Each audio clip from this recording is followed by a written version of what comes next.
সুন্দর একটা রেসিপি নিয়ে বুলার আড্ডাঘর চ্যানেলে সন্দীপা হাজির হয়ে গেল।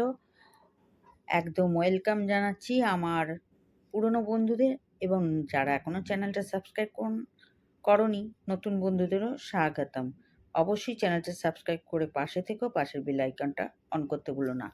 তো আজকে আমি বানাতে চলেছি ডিম পোলাও। তো ডিম পোলাও সবাই জানো, কম বেশি সবাই জানো। আমি আমার মতো করে একটু বানিয়ে নিচ্ছি। অবশ্যই ভালো লাগলে লাইক দিয়ে পাশে থেকো। আর দেখো কী কী রেখেছি, তোমরা তো দেখেই নিলে। ক্যাপসিকাম আছে, টমেটো আছে, পেঁয়াজ আছে, আদা বাটা, রসুন বাটা, পেঁয়াজ বাটা, কত রকম আইটেম। সঙ্গে ডিম সেদ্ধ করতে দিয়ে দিয়েছি আর চালটা ধুয়ে রাখলাম। ডিমের খোসা সারাতে বসে গেছি, দেখতেই পাচ্ছ।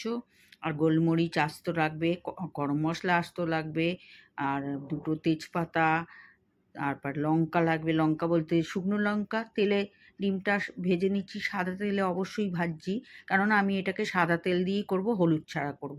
তো তেলের মধ্যে দুটো শুকনো লঙ্কা ফোড়ন, গোলমরিচ আস্ত, আর তোমার পাঁচফোড়নের মধ্যে দিচ্ছি তোমার গরম মশলা।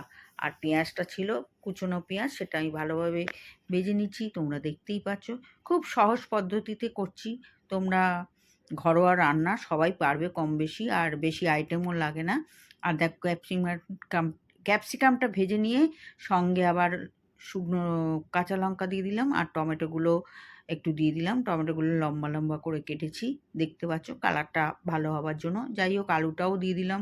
আলু ডুমো ডুমো করে মাংসের মতো কেটে রেখেছিলাম, সেটা ভেজে নিচ্ছি ভালো করে। অবশ্যই নুন দেবে ভাজার সময়, পেঁয়াজটা ভাজার সময় নুন দেবে, তাহলে একটু গলে যাবে। এবারে আমি তার মধ্যে বাটা মশলাগুলো দিয়ে দিলাম। বাটা বলতে আদা বাটা, রসুন বাটা, পেঁয়াজ বাটা অল্প করে দিয়ে দিলাম। দিয়ে আবার একটু নুন দিয়ে ভালোভাবে কষে নিচ্ছি, দেখতেই পাচ্ছ। যতক্ষণ না আলুটা ভালো করে ভাজা না হচ্ছে কষতে হবে। আর অবশ্যই আদা রসুনের গন্ধটা যাতে চলে, যতক্ষণ না যাচ্ছে ওটাকে কষে নিতে হবে।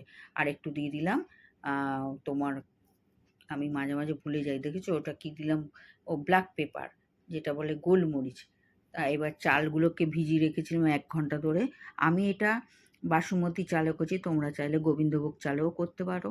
আর আমি একটু কিশমিশ দিয়ে দিচ্ছি, এটা ভালো ফ্লেভারটা হবে বলে। তো দেখতেই পাচ্ছ, ভালোভাবে কষে নিয়ে এবার একটু জলে বসিয়ে দিয়েছি, গরম জলে। আর এই দেখো, লেবু দিয়ে দিলাম। লেবু তোমরা চাইলে ভিনিগারও দিতে পারো। লেবুটা দিলাম এই কারণে, ভাতটা যদি ঝরঝরে হয়। আর পোলাও মানে তো মিষ্টি লাগবে, কি নুন মিষ্টি না হলে পোলাও হয়? তো আমি এটা সাদা বানিয়েছি, দেখতেই পাচ্ছ। ডিমগুলো দিয়ে দিলাম ওপর থেকে। চালটা অবশ্যই জলটা শুকিয়ে যাবে তবেই ডিমগুলো দেবে, আর ওপর দিয়ে ঘি দিয়ে দিলাম। আর আমার একদম রেডি পোলাও ঝরঝরে। অবশ্যই আমি এখানে 4 কাপ চাল নিয়েছি, 8 কাপ জল নিয়েছি।